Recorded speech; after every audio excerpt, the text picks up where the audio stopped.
The following is a world-class Bullshitters exclusive.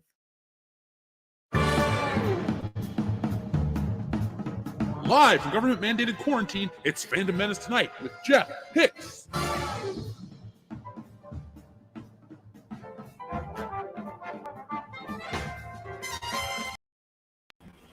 All right, folks, we are live. Welcome into Fandom Menace Tonight, or sometimes as I call it, Good Evening Pop Culture. We are live.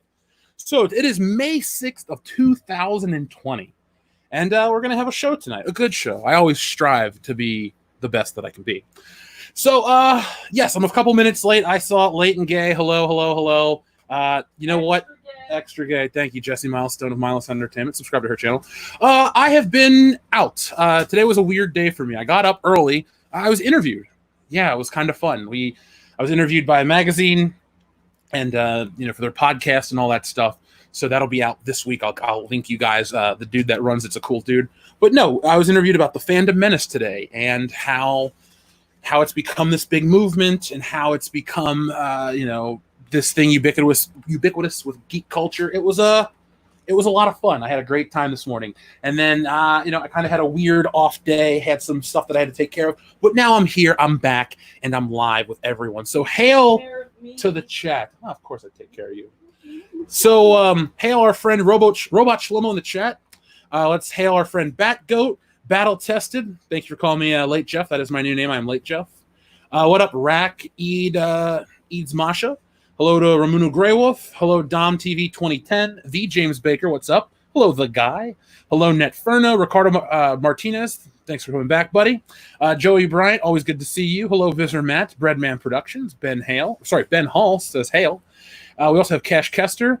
And who else we got? G Marks. Nice try. And Andrew Cole. What's up, everybody out there tonight? So, now that we're all here, now that we've all hailed, hello. So tonight we're going to obviously talk about what's in the title, the new slate of woke SJW Marvel shows coming to Disney Plus. Isn't that an awesome thing, guys? Aren't we excited? I know I'm not. But we're going to be talking about a lot of Disney things. As I've said earlier, folks, these shows act as a way to cover smaller topics because the way we produce videos sometimes takes a little longer. But I've noticed going back to the older production cycle has yielded better results. If you've noticed, we've had a big spike in subscribers. The views are going up. So just going to find a way to balance both as the cats fight to the death in the background. So first off, let's start, with the big rumor today. Where do we have the rumor? Right here. I'm prepared. I haven't done this before, right? Right. So this information, I had been seeing it on the internet for a couple days. Ironheart is not the only one. Now, I don't even need to say this at this point. I've been a Marvel fan for most of my life. Obviously, I didn't know what Marvel was when I came out of the womb, but quickly thereafter, I became a Marvel fan. Now, I'm not saying this to go, oh, I'm so much better, but I do distinctly remember being a fan of Marvel prior to the influx of the cartoons as a kid. So I was, 4 when X-Men came out. I vaguely remember having those early 90s Toy Biz figures, the ones that looked like dog shit. And I had those. I had coloring books, Marvel tapes. It was fun. And no one out there, especially in the Fandom Menace, has taken more pleasure in watching the MCU become what it was up until a few years ago. Because I've been reading these books. I've been interested in some of the characters from the periphery. There's some characters that I've been a diehard fan of to get to see on the big screen. And I got that. But I also got a complete story, and I also reached the conclusion of the MCU with Endgame last year. So I got to thinking, is it me or is it the actual MCU that is turning me off? And I've come to the realization that it's the MCU, because I'm willing to watch new characters. I'm willing to give all sorts of characters a chance. I mean, when they announced the Shang-Chi movie, I went, cool, I will watch that in a heartbeat.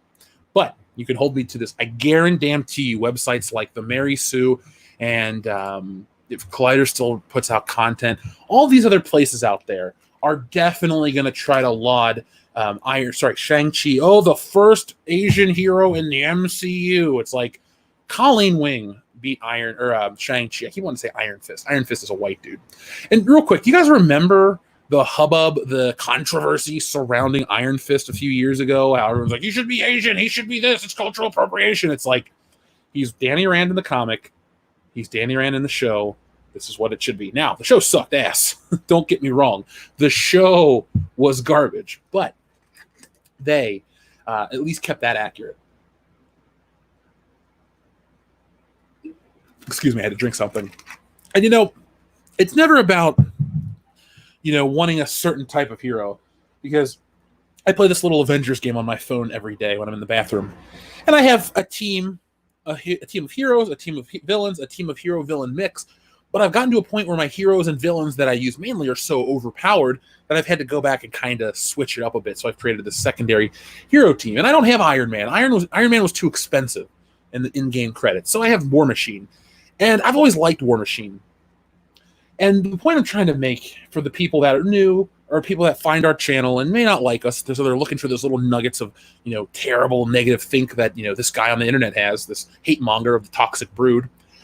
But I'm thinking, to have black characters, white characters, Asian characters isn't a big deal anymore. It's just a part of the thing. But Marvel is going so far in the opposite direction with the forward progression. I hope you can hear the air quotes.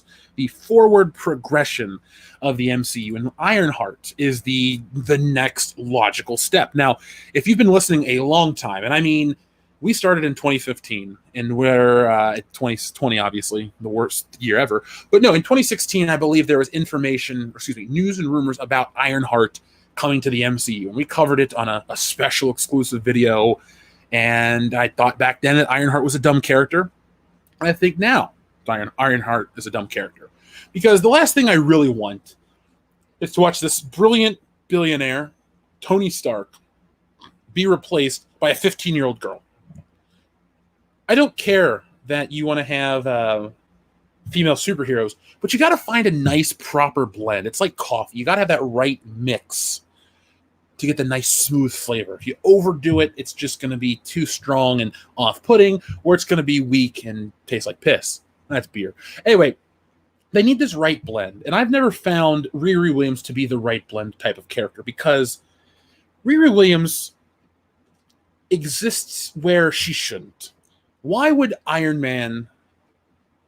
Here's the thing. You have to have the capital and the intelligence to be Iron Man, because if you're a broke, intelligent guy, you're Spider-Man, and you have to use your means to get by and do whatever you do.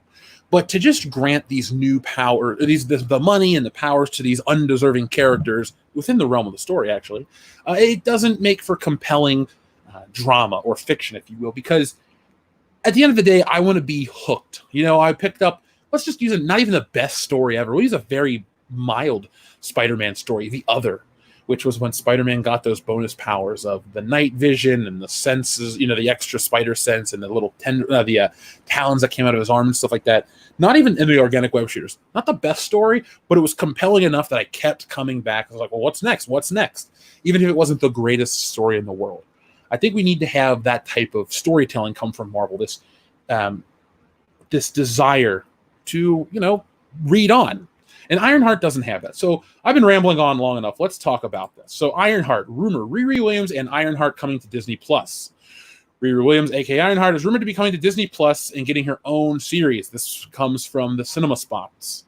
This isn't the first we've heard about Ironheart joining the MCU. However, this new rumor indicates the series is in active development at Disney+ with a targeted shooting date sometime next year.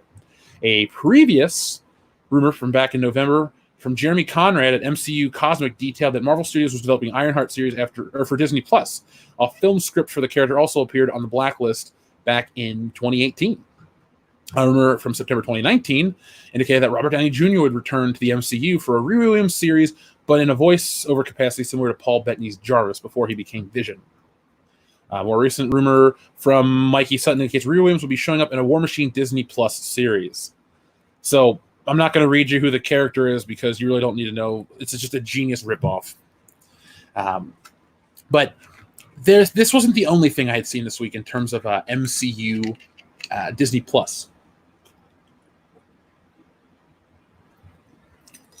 Now, we're in a weird predicament with MCU Disney Plus shows because we're at this position where, as I stated at the opening of the show, we've reached the end of the MCU, and it was a good story. It was a good run. It was a good once. But we're now at this point where they want to keep it viable. They want to keep it rolling. They want to keep it moving. And I'm cool with that. I get it. Okay. That's like us with the channel. Yeah, we talked about Star Wars, then we branched off into toys, and we talked about pretty much all of pop culture, geek culture. You got to do it to stay viable. I understand those things. So I'm not mad at Marvel. But I firmly believe they're adapting the wrong stuff the wrong way. For example, Daredevil. Charlie Cox, the actor who plays Daredevil on the Netflix series, has given up work because he thought he was going to come back as Daredevil. That is a man that wants to play the role, who does a fantastic job. I mean, by the end of the third episode, actually, let's be honest, by the time I saw the costume, I was more convinced that he was going to be, or I was convinced that he was going to be better than Ben Affleck. And he was. Ben Affleck is a fine actor outside of the MCU, or outside of Marvel. But with Daredevil, I was into it. Why wouldn't Marvel, instead of trying to develop all this new kiddie bullshit, why wouldn't you just bring on over Daredevil and bring on over Luke Cage and leave Jessica Jones and Iron Fist to rot? And then you could introduce a street-level superheroes. And that's another thing, too. Disney doesn't take into account the cost of everything. Now, we're going to be talking about Disney costs in a little bit. Don't worry, folks. But what I'm trying to get at is, as a Marvel fan, you have different tiers of superheroes. You have your street level, you have your worldwide, global, whatever ones, and you have your cosmic outer space superheroes that deal with bigger things. If you have a TV budget, but you have this strong IP, why wouldn't you adapt the street level villains, or excuse me, the street level heroes on Disney Plus, but tie in, make it a better interconnected universe? Now, the idea of Captain America, Winter Soldier, Falcon, that idea of a show is fairly compelling for two reasons. One, the chemistry between Anthony Mackie and Sebastian Stan is a thumbs up from me. Prior to, Civil War and Infinity War, all I could think about is how are those two guys going to interact because they're, whatchamacallit, because of their relationship with Captain America. How's that going to play? I'm interested in that dynamic. I didn't care about Iron Man. I was actually pretty happy when he got stabbed in Infinity War. I cheered. I was hoping he was going to die. And then through the course of Endgame, I was really sad that he died because he kind of redeemed himself. And it shows that it's a nice parallel between the line from the first Avengers, where he talks about lying down on the wire. And he goes, I just cut the wire. Well, when we get to Endgame, he actually lies down on the wire and snaps his fingers. And that's a really good, touching moment. So that's the magic of good filmmaking. They can make you care about these characters, and years later, you can remember little bitty snippets of things and make these callbacks, these connections, and just feel like, yeah, I saw that. But, I mean, with this kind of a show, I don't want to sigh and just go, oh, it's bullshit because it represents X, Y, and Z. It's never about the representation. For me, it's about the why. Why this character? And that's why I get kind of annoyed. Because I get annoyed because the reason why they do this isn't because Riri Williams is the most compelling character. She has this must-tell story, this story that's really relevant. Because let's be honest, if you're trying to tell a story, let's just say Disney goes, we need a Marvel show for young black girls to look up to a hero. Okay, I get it. Why, though, is she going to be this unrealistic Mary Sue of a character? She's got access to this. She's super smart. She's perfect. She's X, Y, and Z. That's the problem with a lot of these woke characters. Not because they're black, it's because they're dumb characters. You know, if somebody says, Jeff, you're in control, we need a Marvel superhero for a young black girl. Like, oh, here's Storm. She's awesome. She's part of the X-Men. She's led the X-Men at times. She's a good role model. There you go. There's Storm. But, Jeff, we need more. We need an American one. Well, why don't we bring back Misty Knight and follow her adventures as someone that you can actually aspire to be like? Here's the thing. I don't think all entertainment needs to be something that you aspire to. Like, I enjoy watching Burn Notice or Dexter, all these things, but I don't aspire to be like Michael Weston or Dexter Morgan. You know, I'm an adult, but even as a kid, the only character I think I looked up to as a kid was The Rock because I thought he was so cool. But even at that point, I've kind of separated myself from that, and he's a real person. That's a whole other gray area. But they're this doing well by doing good, which is an actual thing. Google it. They want to, I don't know, they want to turn their brand into more than entertainment. And I think, especially now, moving forward, when it's a very uncertain ground for the MCU, you're going to need some kind of stability.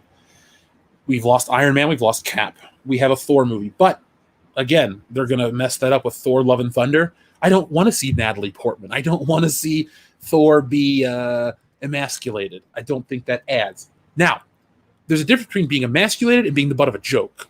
I don't think the humor that Thor was a folly. He was the butt of a mini joke in these movies. That's fine, that works.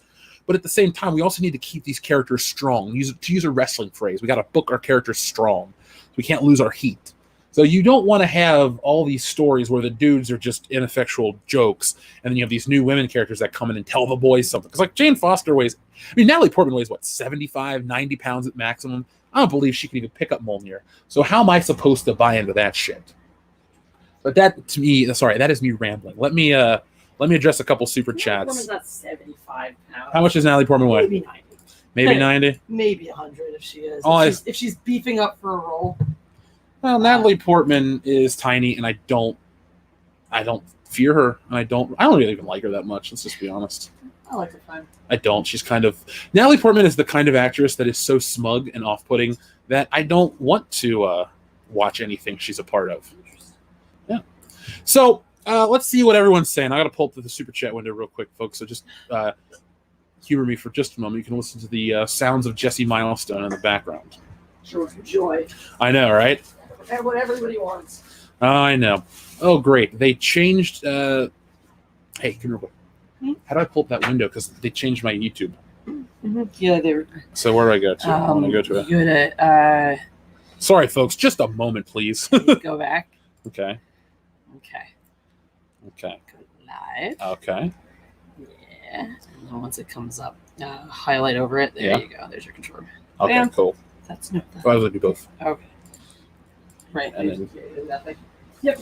Okay, so we go back to the room. All right, folks. Give me just another second to take care of this. Thank you. YouTube has changed its layout. I was clinging to YouTube Classic, and all I wanted to do was keep that one up, but they wouldn't allow me. See, whenever they do their roll out their beta shit, Mm-hmm. I resist it, but then I start fucking around with it after like a month or two to familiarize myself so that I have the option of toggling between them until I find all the features on the new one. Because eventually they're taking that shit away, and I don't want the rug pulled out for me. I want to know my way around. Like that just happened to me. Exactly. Well, I got it fixed up, folks. So thank you for sticking around. First off, Joey Bryant, thank you very much for your generous super chat. He says, "So who is Riri? Easy, a thief. Her debut in Iron Man's comic fell flat. Her own comic book never sold. No one asked for her. No one except blue check marks. If Disney had one brain cell, Ironheart would go to Tony's daughter, and that would be a story that I'd be fine with. I mean." You saw her in Endgame. They had a nice dynamic. The I Love You 3000 was a nice little joke that thankfully died out. There are certain jokes, memes that stick around. I understood that reference from the first Avengers. I use that almost every day. That is stuck around. There's a lot of them. Everything from these Star Wars lines, May the Force be with you, Live Long and Prosper from Star Trek. There's just all these little pieces of pop culture dialogue. I am inevitable. That one stuck around more so than I Love You 3000. It is inevitable. But I liked the character. And if you would have said, "Oh, this story takes place 10 years in the future," because she was 6 in the movie, or no? Girl? Yeah, or 5. Okay, so 10 years in the future, she's 15 years old. She's down in her dad's lab or in the workshop. She's messing around. She finds something, because remember how Tony found the videos of Howard Stark, the film reels? It'd be a nice parallel. So she finds some kind of digitized thing, like at the end of Endgame, except there's more that we didn't see. And he's like, one day if you decide this, you do this and it'll whatever. And it basically creates her a suit and it puts him out. And that way she has to build this dynamic of I want to do what my dad did. My mom doesn't want me to do it because that's what killed him. And then she has this, she's compelled to be a hero or some shit like that. I mean, right there, Joey Bryant, in 5 minutes, I think we created a much more compelling story. The problem is, though, is that they want to adapt. Either Brian Michael Bendis wants to get paid, or they want to just adapt, or they just want to have a fill-in-the-blank black girl superhero. And Marvel, spoiler alert, you guys have probably the biggest back catalog of fictional heroes at your disposal. Why not just dust one of those off? Pick out any of the female mutants from the X-Men universe. I know I picked Storm off the top of my head because she's one of my favorites, and that's all I could think of at the time. But I mean, you have other options. And Joey, you are right, though. Her comic never sold. It fell flat. When you go to her Wikipedia page, it talks about rebooting the series. This all new, all different Marvel. It was never, when I talk about this shit, it's never about hating on minorities. Because guess what? I'm not white. I love when people like to go, oh, World Class Bullshitters are an alt-right hate group podcast. I'm like, yeah, first off, we're accidentally the most diverse podcast on YouTube. We don't shoot for it. Here's the thing of it. Dion is my best friend. Nick and Kendo are great friends. You know, I may have known Dion longer, but those guys, we're all like brothers. We get along fantastic. It doesn't. Kendo's our token white guy. But the thing is, like, we don't fit into that mold. And I think that's why the show works, because it doesn't matter about the skin color. It matters about who you are as a person. And Marvel has lost sight of that. I firmly believe that all this junk that they put out is because we want to represent this person and that person and X, Y, and Z and fill in the blank. You know, I grew up with Spider-Man as my hero, you know, comic book wise, or Batman. I wasn't a rich billionaire orphan. I wasn't a kid in New York City. No, I had good grades, and I kind of was like, oh, cool, Spider-Man's a nerd. I feel cool about studying. Batman's whatever. You know, one of my parents are dead. I get it. But other than that, the things I connect with the character are the less superficial things. Like I said, the intelligence of Spider-Man, so I don't really have a lot of pain and loss in my life. I don't want to act like I'm so conflicted inside like Batman would be, but I understand about loss. We've all lost somebody. And the fact that Marvel can't put out anything deeper bothers me and saddens me. Realistically, Stan Lee lived to watch his legacy kind of get pissed on. Yes, the movies were the big thing, and he didn't care about the publishing arm anymore. He wasn't working in New York City or even living in New York City.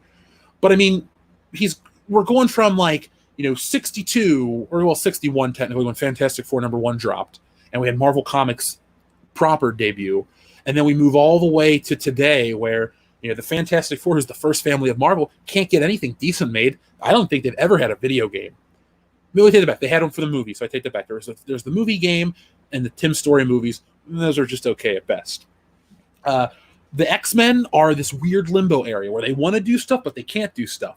And it's not about legal. They're trying to tell this story. It's funny how they have no issues with ramming in Ironheart and bringing in more Captain Marvel and all this other dog shit, Kamala Khan, but we can't get Wolverine. There was a point where Wolverine was Marvel's biggest hero in the early 90s. The X-Men and Wolverine were so popular. There were MasterCards that you could get with the X-Men on them and Spider-Man, all these different things. They had lunch bags, Chef Boyardee, cereal, all of it. Well, I think X-Men didn't have that, but Spider-Man did. My point is, you can't get the most popular characters to work in the MCU. Somehow, through the magic of good filmmaking, they have the Guardians work, and they have all these other characters work. And that's cool. I'm thankful for that. I'm not one of these people that needs to, oh,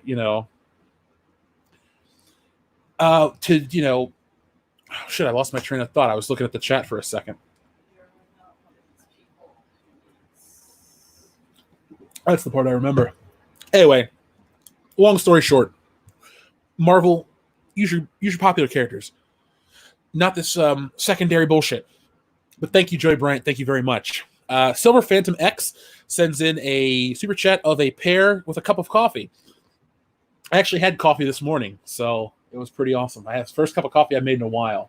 Jesse brought me Starbucks the other day, and now now I'm kind of amped up on caffeine. Matt G, thank you very much for your super chat sticker of a unicorn. I appreciate that. Deadeye, thank you very much. He says, speaking of woke, saw an ad for a stupid woke show called Stargirl or something like that. Basically a female Captain America. Hashtag not my America's ass. I have seen images of that pop up online. It looks stupid. I believe that is a DC show. It's one of those things where I don't know. Like I said, I understand if you are a company like, oh, we want to make this appeal to girls and this appeal to boys, this, that, and the other. But Marvel itself has always been trying to do this is for everybody. Not even a family thing. This is just kind of appeals to men and women because they're not afraid to put dudes without shirts on in their movies or have Scarlett Johansson's boobs kind of popping out in the first Avengers. They weren't afraid to use those traditional tropes to get, men and women in the theater. And I don't think, Jesse, you like looking at Thor in the movies, right? Yeah. Or Jason Momoa? Yeah. That's cool. Even though I want to see Aquaman. There you go. And Amber Heard, though she's crazy and shits in the bed, hot. So I enjoy that too. So they have that, but they refuse to give into those natural urges of the audience anymore. Now it's all about. Which is so dumb. It is so dumb. It's the funny thing is, at a time where they need money the most, or they will need money the most basic things to get them the money is they just refuse to do that. It's not about they're being held back. They're self-censoring. And that is not good for anybody. dumb because when was it ever, the entertainment industry's job to teach us morality? It's never been. When Hollywood had their own censorship code in the 40s, the Hays Code, you had some very odd rules. It's like the comics code back in the 60s. My favorite one was that a man and a woman could not be in the same bed together unless at least one of their feet was touching the ground. That is one of the weirdest rules ever. I know Psycho is the first movie to ever show us flushing toilet. Yeah. So and that's... You couldn't have... And it was really specific where it was like you couldn't have any indication of anything gay unless you were making fun of it. Oh. Well, the comics code is very similar in terms of its authoritarian beliefs because you couldn't show the police in a negative way.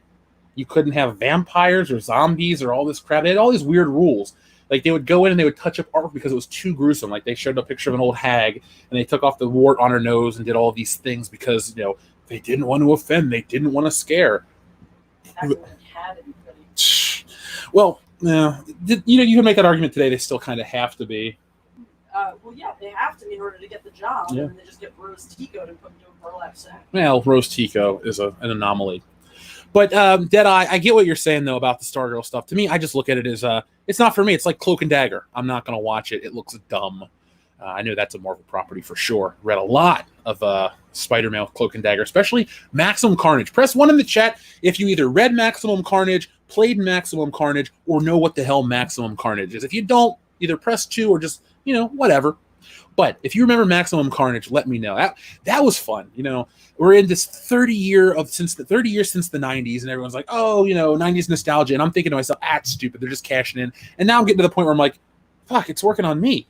I'm that demographic. I have the disposable income. That's why Hasbro's releasing toys in the vintage 90s packages and all this shit. And it makes me feel old, but it also makes me feel, here's the thing, Disney, make your audience feel catered to, make them feel special. Tap into something that they love, even if it's just an image. Like, I bought a secondary Kingpin figure because it comes in a Spider-Man 1994 themed package. You know what? Last year, I hunted down all the pieces to build the Kingpin, or maybe it was 2 years ago at this point. My point is, I spent all this money on the Kingpin, but because you're giving me something in a package that resonates with me, hits me where I live, I'm willing to go the extra mile to give you $30 and pick it up. I don't get where the disconnect, especially in Star Wars. Now, the merchandise of Star Wars, the high-end stuff, they'll do that all day. They put it in the classic packaging, the classic color schemes. Even if it's not accurate to the film, it's like the Kenner stuff. And you all loved the Kenner stuff. It made you feel special. So they had that. They have that going for them. I don't get why Disney or modern Star Wars or these other companies won't give us that. Because if you feel good about making a purchase or going to see a movie, beyond being excited, like it satisfies you, makes you feel fulfilled in a certain way, you're more inclined to come back. When I left that Avengers movie 8 years ago, I felt special. I felt something. I was like, wow, that was great. Got it on Blu-ray as soon as it came out, watched it countless times. If they had a Marvel marathon of just the 4 Avengers movies, I might go do that. That wouldn't be out of my wheelhouse. It's something to be fun. I'd sleep during Age of Ultron.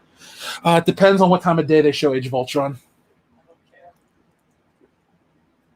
But anyway, thank you very much, Deadeye. Tim Scorpion, thank you very much. Disney seriously thinks those comics made money. I don't even think they pay attention, Tim Scorpion.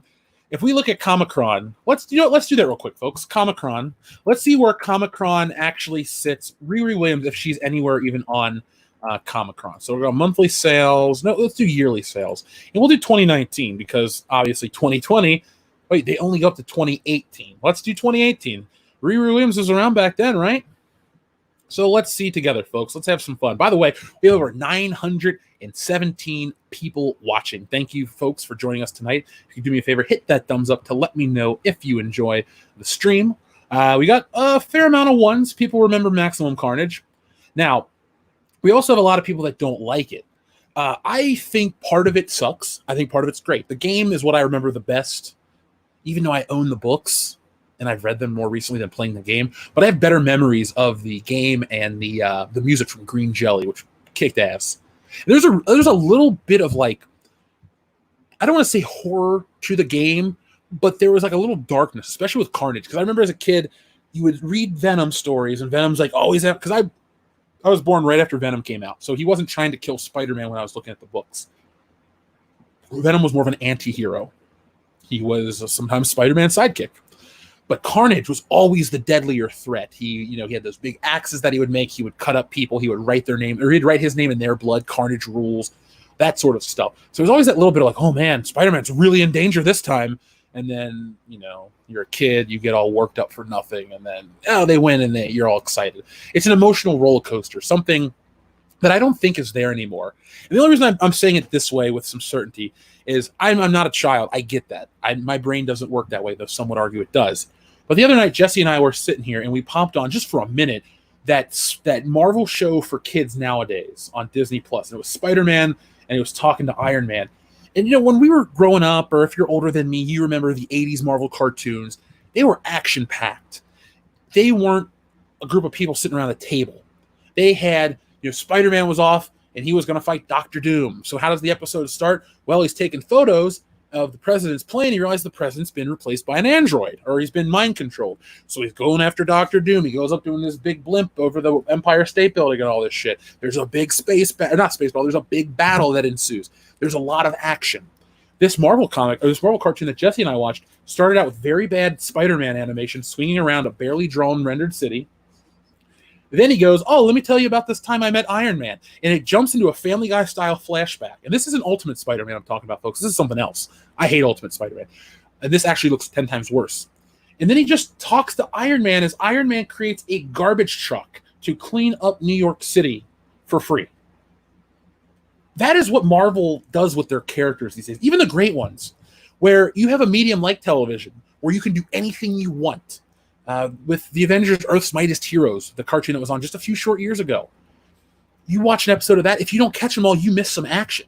I mean, either there's like 5 story threads going on. Black Widow is a Hydra agent. Dealing with Hawkeye being accused of being a Hydra agent, kicked out of S.H.I.E.L.D., his reticence to join back, so he joins the Avengers. Building of the Avengers, Kang conquers impending war, Captain America assimilating to everyday life, Iron Man dealing with how he doesn't know how to fight. There's all these layers, all these amazing things that are in this universe, in this entertainment meant for kids that appeals to everybody. But now it's so dumbed down and stupid. It's literally Iron Man and Spider-Man in front of a garbage truck talking. That's it. There's nothing else to it. And I can't believe that Marvel does this with their brands. There are so many people that would do that shit for free that would come up with more compelling stories. But guess what? They're not. They won't allow it. So here we are on Comic-Con. Excuse my long-windedness. I'm very excited. Let's see. Sales by title. How do we look this up? We don't want the big titles. Let's look up Ironheart. So we have Ironheart at Target. I don't want to do Target. I don't want to buy it on. Here we go. Ironheart number 2. So January 2019 comic sales. Ironheart. No, Ironheart. Okay, Ironheart comes in at number 123 on the list of top-selling books for January of 2019. So, I don't know about you guys, but if I'm Marvel, I don't think I want to adapt the 123rd most popular book of that month. Now, if we go back up to number 1, first off, these sales are nothing to write home about until you get to the top 4 spots, and you have books that crack 100,000. Now, I am surprised. Captain Marvel number 1 did sell very well in that month, but it was also the time that the movie was coming out. If we move forward, and we will in a second, we'll see how well the book does moving forward. So you have the top spots. The first couple spots are all okay. Batman is number 1 because he's the best, and it was Captain Marvel, Guardians, Conan, which was cool, and then Spider-Man, and then Batman and Batman. Heroes in Crisis, whatever the hell that is, Heroes in Crisis, and then Friendly Neighborhood Spider-Man. That's your top 10. Now let's see. Can we move forward to February? We'll just do 3 months to see this. So we move to February of Comic-Con, and let's look for Ironheart again. So Ironheart. Ironheart moves. Oh, she stays in the same spot, 123rd. Impressive. Now let's see what the number 1 spot is again. Does Captain Marvel hang out up there? So Captain Marvel went from the number 2 book to, let's look.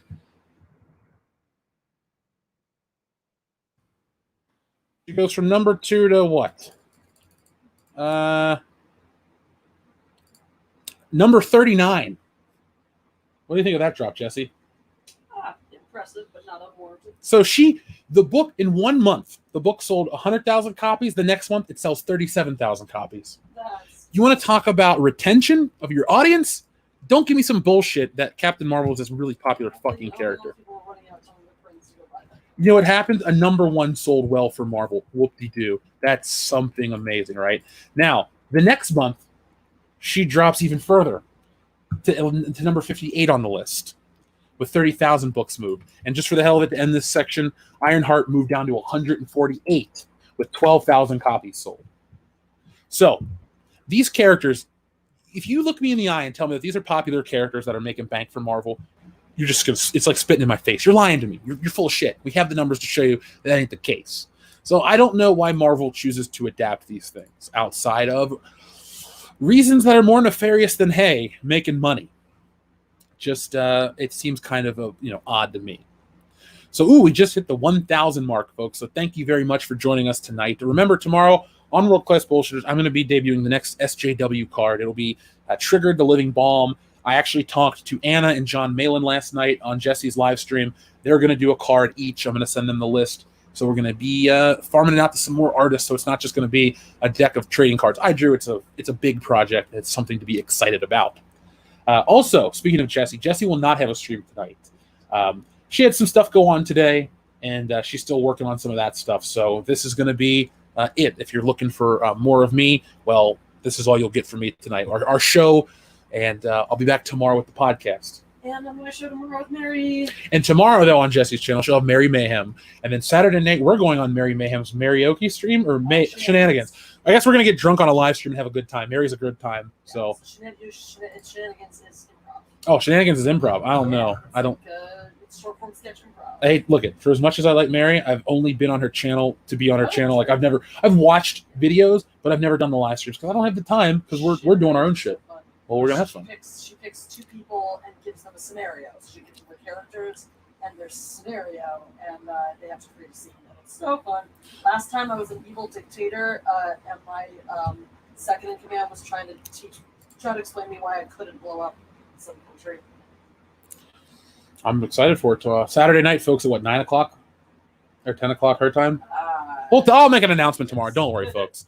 Now, it's funny, though. People are talking about Captain Marvel in the chat. Today, I believe Marvel put out an article about Captain Marvel, and I wanted to cover this. I'll talk about that in a minute. Well, no, we'll jump into that now because there's a lot of people here. And we'll talk about this for a minute. How do I spell Captain wrong? Don't ask. Don't answer that question, Jesse. So, Marvel Entertainment today put out this article, 6 reasons why we love Captain Marvel. Let's have fun at the expense of this stupid BS. It's my channel bullshit article. So let's see. 6 reasons why they love Captain Marvel. Her powers don't scare her. Carol Danvers knows she can fight. She knows she can get where she needs to be, and she knows how to do it quickly. Did they use the word she enough? They should do it a few more times just so we know she's a woman. In fact, they should have a sentence where they say she's a woman, so we know she is in fact a woman. How about she, her, she, her, she, her, hero? Woman. There we go. Woman hero. Vagina. There we go. Sparkle vagina. Let's see. Maybe not cleanly, but definitely quickly. Carol's power isn't about feeling superior.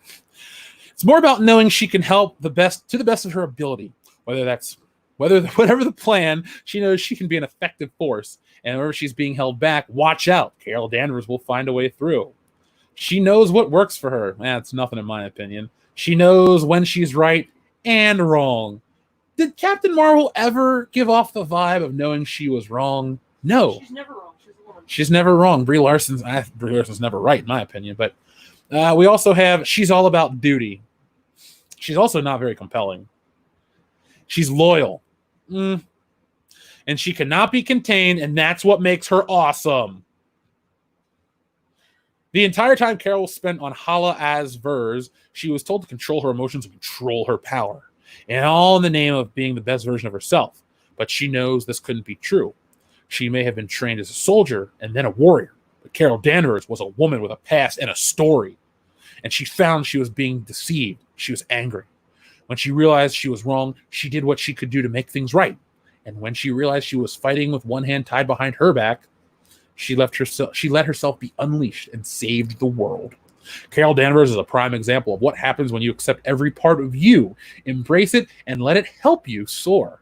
She may be one of the most powerful heroes in the MCU, but Captain Marvel will prove over and over again what it means to be good. Oh my God, can you believe this shit? This is written on Marvel's website, marvel.com.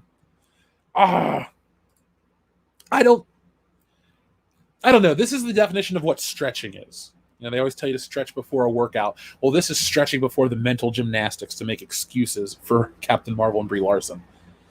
Ooh, Captain Soccer Mom. That's the perfect name for her. She was, brave and bold is right. Brave my ass. Captain Marvel is a movie. You know, when I was being interviewed this morning, we talked about Captain Marvel a couple times. Captain Marvel is a movie that is done good. And you're thinking, Jeff, how could you say Captain Marvel's done good? Well, it's done good at helping the audience become alert to some of the shit that the media tries to play. I don't see articles about Captain America and Iron Man talking about, it's so, what it means to be you and how you can become a better person and all this shit. You know, earlier in the show, I would go on how awesome it was that Tony Stark did this self-sacrifice, and it was a full circle from an 8-year-old, or a 7-year-old movie at that point. It was a nice roundabout way of completing a story. Well, that's not the case with Captain Marvel at all. At all. Nerdigans, I see what you're saying, man. I see what you're saying there. Jason Bourne, have an extra monster. If you can handle it, go for it. The only reason I say that is I had a friend. He's no longer a friend, so I don't care about his well-being, even though I actually do. But he used to drink rock stars, because his dad worked for the company that made them, and he used to bring home like a flat every couple days because they're free. I've worked in a pop company. They're like, take whatever you want home with you. They don't care. There's just this cooler when I worked at 7-Up. They're like, yeah, take whatever you want. And so I'm working in the summer, sweating my ass off. So I'm like, I'm going to grab a couple cold 7-Ups. I don't drink RC because it's crap. And I'm just going to move on home. And my friend would drink this shit in place of water. And he ended up going to the hospital. I think he collapsed. I think it made his heart rate go up and something else. And I was just like, dude, chill. And he's okay. We don't talk, but he's still alive. And so if you can drink them and your health is cool, go for it, man. It's like saying, hey, should I have another beer? If you're not driving, of course you should be having another. So let's see what the audience is saying right now. Folks, thank you for joining me tonight on Fandom Menace tonight. We're going to be here as long as the coronavirus is, and maybe a little longer. I've been enjoying the hell out of this show, and I kind of like the new way we're working here on the channel. So if you like that, just let me know. We'll keep doing it. So let's see. Where did I have the other tab? There we go. So our friend Deadeye Again says, my bad. It was on the CW. Thought it got woke. No need to apologize about your clarification for the CW. Definitely was a DC show then. And not to go off on a tangent of I hate TV, but the CW shows just don't do it for me. There's like different tiers. There's like the Flash and Green Arrow tier, where it's like, I get it. It's a pretty good show with a TV budget, but it's trying to do something. Gotham, it's trying to do something. Supergirl, it's kind of trying to do something, but it also can't help itself. Batwoman is a joke. There's a reason why people in the Fandom Menace covered it, but don't cover it anymore. Sometimes, we do cover the main popular topics, but sometimes something's just so bad even we can't watch it. Have I ever reviewed Batgirl? No. Have I watched it? No. To me, Ruby Rose is the chick from John Wick 2 or 3. She's in 2, right? 2. 2, and then she's on Orange is the New Black. Did I call Batgirl? Yeah. Oh, Batgirl's a better character. Sorry. I'm getting Batgirl and Batwoman mixed up because Batgirl is Barbara Gordon. She's compelling. She's fun. Carrie Kelly is fun too. You want a female Robin? There you go, Carrie Kelly. You're just mixing it up because you're sexist and you don't respect women. Sure, we'll go with that. Benito Martinez, thank you very much. He says, just got here. What did I miss? Well, Benito, when you sent in that super chat, you hadn't really missed a lot, dude. So we were just talking about Ironheart and going to Disney Plus. So hopefully you got caught up. If you have any questions at the end of the show, just let me know. Deadeye, thank you very much. He says, wait, it's a 2020 show with 100% from Rotten Tomatoes? I give up. Is it? Let's see. Stargirl, Rotten Tomatoes. So let's see. Stargirl is... Wait, that's a movie called Stargirl. That's a Disney movie. called Stargirl. That's not what I want. Can't spell either. I spelled girl with a U. Okay, here we go. Stargirl 2019.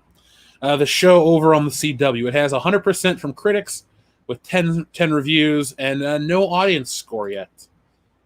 Remember, folks, Captain Marvel's greatest gift to all of us was to let us see how they did business over on Rotten Tomatoes. But yeah, there we go. This show looks so amazing. I can't wait to watch girl that is not Captain America in a not Captain America. What the hell is this? This looks just like Captain America. She has a white star on her chest. I don't even care anymore. She's a woman, so it's better. Isn't it weird how that becomes a really is that point after the first time? Yeah. Is this Kim Basinger's daughter? Breck Basinger? What a terrible name. Anyway, sorry. Going off on a tangent here, folks. Thank you for humoring me, if you will. We also had our friend Benito Martinez. Thank you very much again. He says, one of the biggest problems I have is why pick a kid? Wouldn't he pick, I don't know, just about any other hero he has known for years? Also, Spider-Man Far From Home. We know who Tony picked to take his place. Drink. I'll take a drink, no problem. I do want to actually talk about that one for quite a minute, Benito, because you make some excellent points. First off, why a kid? I don't know. Why not Rhodey? Just flat out. And if they try to make Rhodey's niece Riri Williams and all this other crap, and I'm going to go off on my own adventure because I'm 15 years old and I really am exciting. No, I would rather watch a War Machine show where it's Don Cheadle dealing with some of the politics and the blowout. Because why not make the government look worse? Why not have them come after Tony Stark's Iron Man stuff after he's died? You could have a story where you can have an underlying story where it's Pepper and Rhodey trying to fight off or push back against the government from acquiring assets because of whatever happened with Thanos and the whole... Because that's why I think Far From Home was underwhelming. Yeah, it made money. Doesn't mean it's good, though. It was underwhelming, though, because what had happened was we come out of Endgame, and guess what? Everything's just back to normal. There's no aftermath. Let's see, how many... There's like almost 8 billion people. Just for the sake of math, let's say 8 billion people in the MCU on the planet. 4 billion people disappear, and then they just randomly come back. And then the next story is, everything's fine. We're good. We're not going to have to talk about that. We're good here. How are you? We're fine, thank you. How are you? We're setting the squad up. Negative. They're 5 years into the future. The kids are all still in high school. The only time they reference anything is when Flash tries to buy booze with his ID. He's like, I'm actually 21, but you were stuck in a time loop for 5 years. So that, to me, was it. They could do a lot more. They could show people trying to come after Tony's tech. They could have, one of the disciples of Vanko or somebody from Iron Man 2 come in. You have so many things you could do. If you want to have an Iron Man style series without Robert Downey Jr.'s paycheck, make it a War Machine show. Take up the mantle for his best friend. Rhodey did it in the comic books. Rhodey was Iron Man for a while. So why not, Benito? And with Steve out of the picture, maybe Tony could trust Sam Wilson a little bit, or when Natasha's dead. Hawkeye's kind of going rogue. I don't know who he's going to trust, but my point is, I agree with you, Benito. It could be anybody.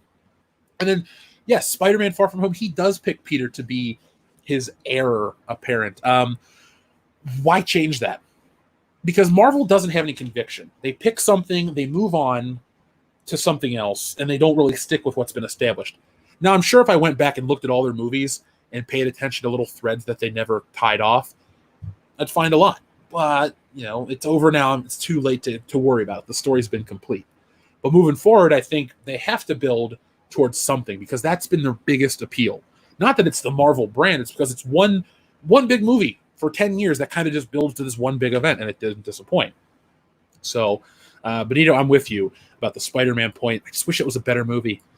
I don't want to sound like the old man who yells at a cloud all the time, but for as okay as Spider-Man Far From Home was, Into the Spider-Verse was better, and Spider-Man 2 is the best Spider-Man movie ever made. Dare I say, the best superhero film ever made. But that's a debate for another time.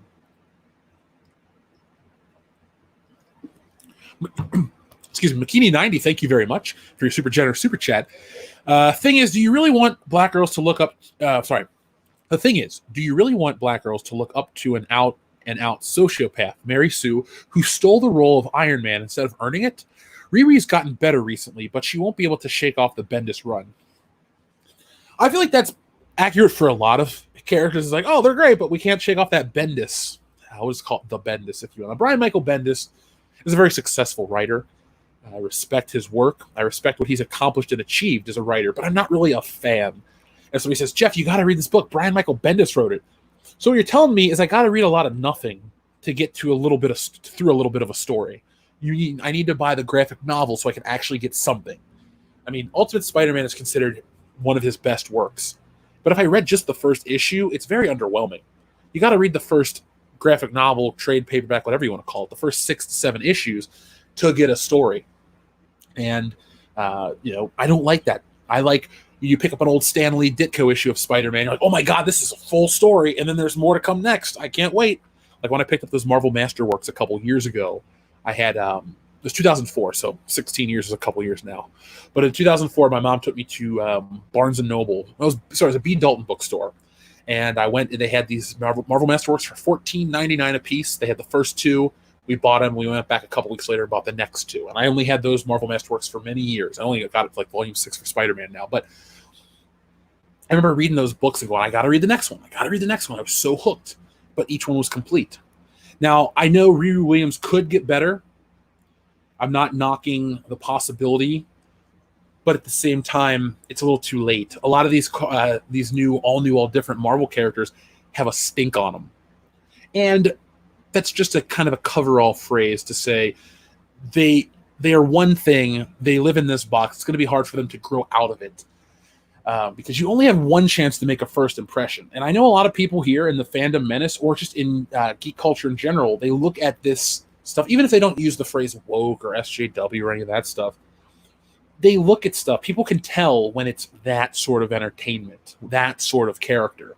To give you another black teenage superhero like a Static Shock, it wasn't that type of hero. He was just Static Shock. He was cool. He didn't live in the shadow of Batman. He didn't live in the shadow of any of these other DC characters. He was his own entity. Ironheart and all these other woke representative characters, all they do is live in the shadow of a better, more iconic hero. Even Miles Morales, who I've softened my stance on a bit, he lives in the shadow of Peter Parker Spider-Man. He's just Spider-Man, and everybody knows Peter Parker, who is the real Spider-Man.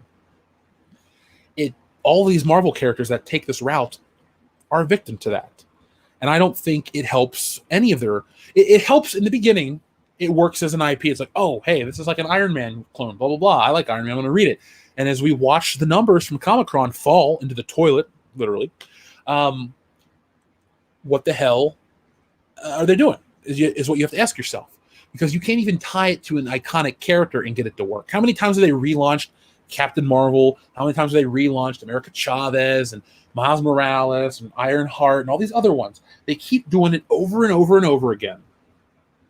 And it's never to, it's not because they want to tell a new story. It's because they're desperate to sell a damn book.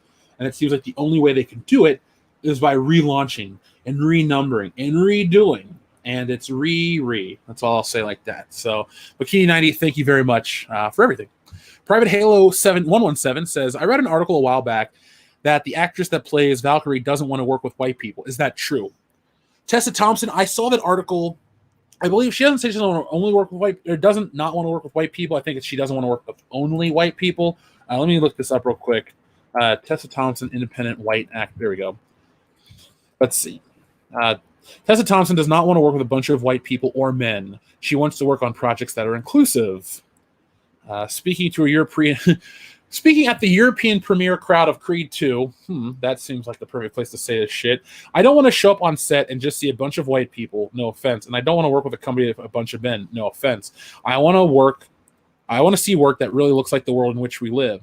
There are lots of people of color. Look around. I was also really exciting, not just that we want to put on screen, but also work on productions that are inclusive. So those are her words verbatim. That's what she's quoted as saying. So she did say that from a certain point of view. And I get what she's trying to say, but it's stupid. I'm not making excuses for it. I'm not even softening my stance. It's bullshit. This whole we want to see the world we live in reflected shit, the world fucking blows. You're stuck in your house right now because of some virus. You can't leave. You have to wear a mask to go in public. Life sucks. Do you want to watch a movie in 3 years that's about this? No, you don't. You may want to read some story about it because it reminds you of whatever, but it also, it's like there's a difference. If you want to watch a World War II story, you're looking at these brave men that went out and fought, and they come back, and X, Y, and Z. The world's a different place because of them. You don't want to go back and watch. It's like the difference between a World War II movie and a Vietnam movie. You watch a World War II movie, depending on what it is, you kind of leave like, oh, we won this one, we came back, we got everyone pregnant, we started a big baby boom, America was great, yay, post World War II. And then you go to Vietnam, you come back, and there's this, it's just a much different reflection of what happened. It was a war people didn't want to be in. People treated the soldiers with disrespect when they came back. There was rampant drug use. A lot of people, there was the Watergate scandal after, well, I guess that was technically during Nam. When did we pull out of Nam? 70? No, not that late. Nixon technically ended? I guess Nixon, so yeah. I think it was sort of just after. But the point I'm trying to get at, though, is you one is uplifting and fun. It can be fun, a World War II flick. Yeah, they can be serious and down, too. I'm not acting like war is fun. But the point I'm trying to make is you walk out of one that there's kind of a hopeful twist to it, and then you walk out of one that's just a bleak ending. And Tessa Thompson wants this bleak bullshit. I, for one, want something that you can come out of and go, cool, that was fun. Yes, there's a place to think, introspective thought on, on art. But at the same time, Tessa Thompson's known for 2 roles right now, 3 roles. She's in a Rocky sequel, she's in Thor, and she's in the worst Men in Black movie ever made. So if we're going to go by this whole representation crap, I don't need Men in Black to be representative of anything. Aliens, that's what I want to see. A lot of aliens, a lot of shit. We already had Will Smith.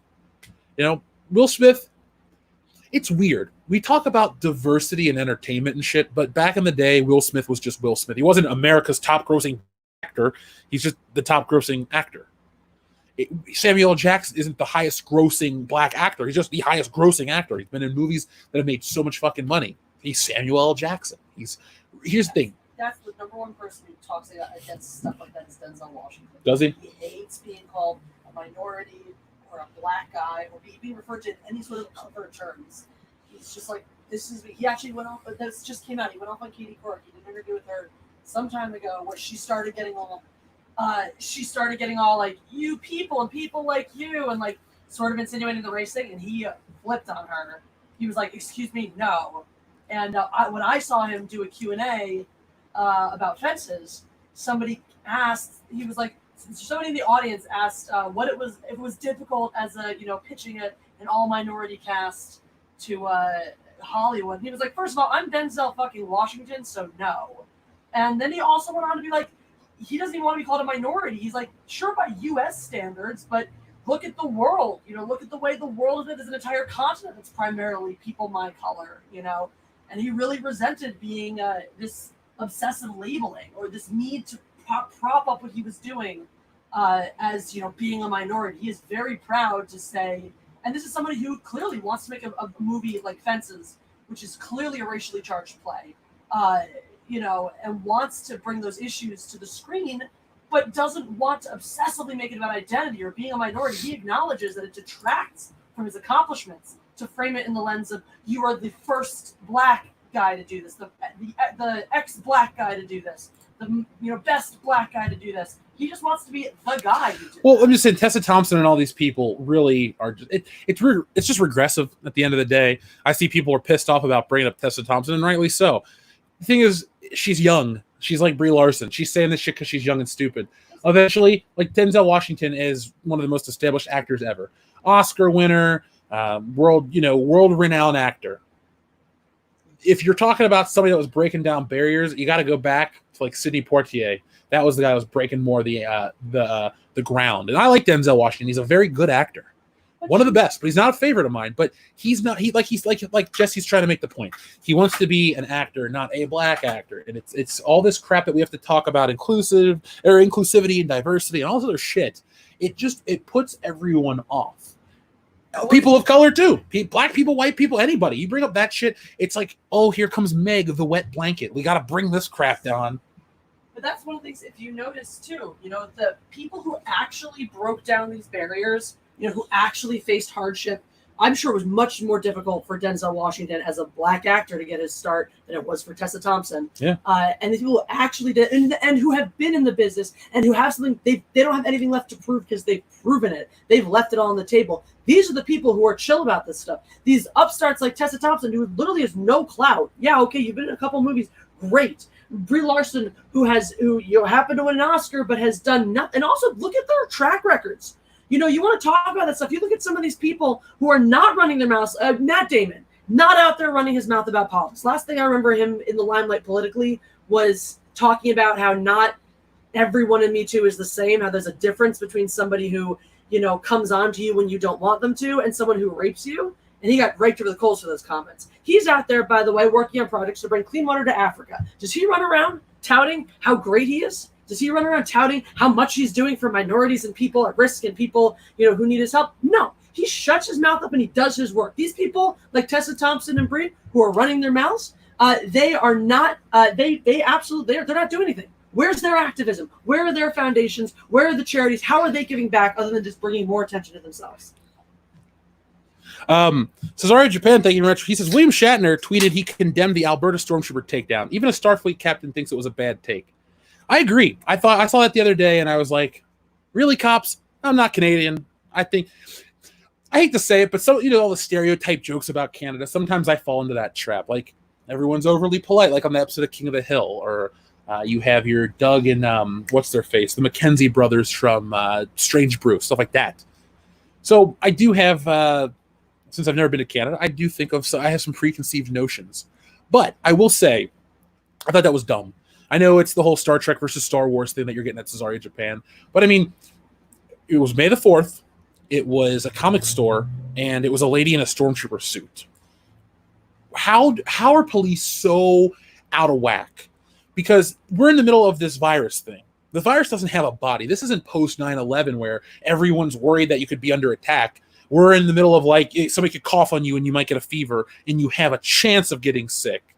That's where we are now as a society. A cough. It's not like people are threatening all these places. And secondly, a stormtrooper from Star Wars. If I was a cop and all of a sudden a fleet of stormtroopers and a guy in a Darth Vader suit rolled up to a comic book store, I wouldn't even think twice. It's fake. I mean, watch the movies. They couldn't even hit shit with the guns anyway. What danger do stormtroopers possess to the real world? That was a joke, but I see what you're saying, Cesario Japan. I think it's shitty. I'm surprised more people in the fandom weren't talking about it. We covered it. We showed the footage over on the High Council, but it was garbage. I was legitimately pissed. I don't have the best relationship with police. I'll tell this story briefly because I don't want to go on. I don't dislike police either. I don't go, oh, fuck the police. I hate them. They're the worst.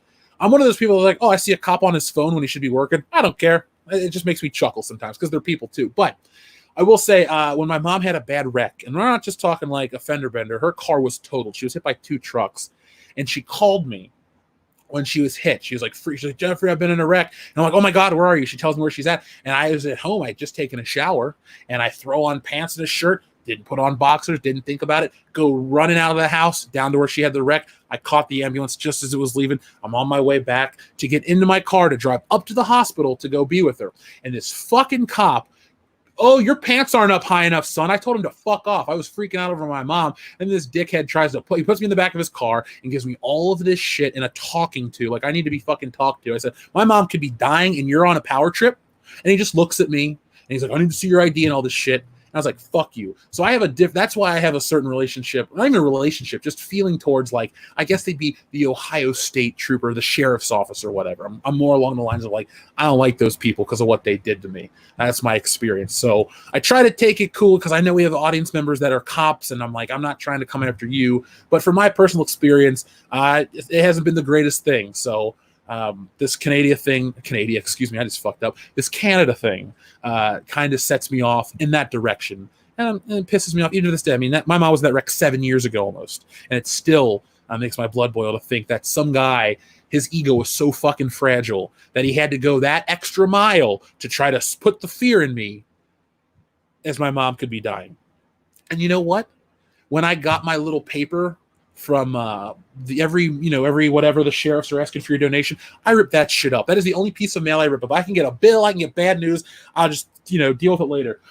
But when it comes to that shit about donating to the police, or excuse me, the sheriff's department, every time without fail, I rip that shit up. Fuck them. Fuck those people. That I'm still angry about it. Anyway, I need to move on. Dr. Coffinhouse, thank you very much. He says, excuse my absence from tomorrow night's WCBS, Jeff, but I'll be busy watching my son being born, and my wife will be kind of pissed if I miss it. Yay. Congratulations, Dr. Coffinhouse, buddy. Awesome. I know you told us when your wife was first pregnant, but congratulations. And by the time this all blows over, we should be able to see you in September if you can get away for a couple of hours. We'd love to crack a beer in your honor, along with Jeff the Iron Wolf, who you've met at Horror Hound. He just had a baby a few weeks ago, so he's in about a couple months ago. Mid-March sometime. Okay, so back in March. So he's a daddy too, a new daddy, but you're not a new one. You've done this before. But congratulations, dude, and let us know what you decide to name your son. Papa Kennesuit, thank you very much. He says, the Wokes decided to do harassment campaign on a 7-year-old actress because they thought she was going to steal Riri's thunder. They did? That's news to me. I'm not trying to blow you off, but I haven't even heard that one. Because when it comes to the Twitter mob and the outrage and stuff, I'm one of the people that I kind of stay off Twitter, not because I'm trying to I'm afraid of the outrage or any of that shit. I just I haven't really followed a lot of it. I don't know, Twitter's never been my thing. Even before we had this channel, I never got how to use Twitter. Facebook, to me, is easy waters to navigate. But something about Twitter, just because it lacks the features of Facebook, I don't know. I just don't do it. It exists solely for our channel. And if there's anything you want from us on Twitter, let me know. Would love to give you guys more. But I don't get it. I mean, that's why Nick has the keys to that too, as well as Kendo. It's like, guys, post shit. Let's get our Twitter engagement up. Now, I wanted to switch gears for a minute from the audience. I'll be right back to you guys. Do not worry. But Disney reveals a massive loss of income during Chinese virus pandemic, suspends dividend payments.